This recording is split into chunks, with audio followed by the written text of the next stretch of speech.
ইসলামপন্থী দেশপ্রেমিক রাজনৈতিক শক্তি আগামী দিনে বাংলাদেশের নেতৃত্ব দেবে ইনশাআল্লাহ।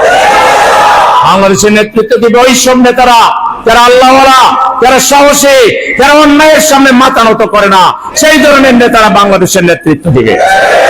সেই ধরনের রাজনৈতিক দল বাংলাদেশের নেতৃত্ব দিবে, যেই দলের সাথে দুর্নীতির সম্পর্ক নাই, চাঁদাবাজির সম্পর্ক নাই, টেন্ডারবাজির সম্পর্ক নাই, জনগণের উপরে জুলুমের কোন ইতিহাস নাই, সেই দলই আগামী বাংলাদেশের নেতৃত্ব দিবে।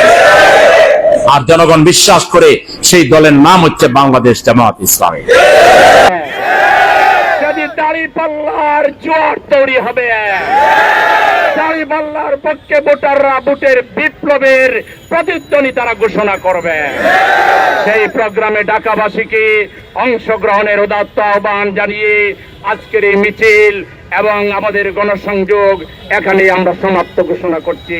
আল্লাহ হাফেজ। বাংলাদেশ জিন্দাবাদ। বাংলাদেশ জামাত ইসলামী জিন্দাবাদ।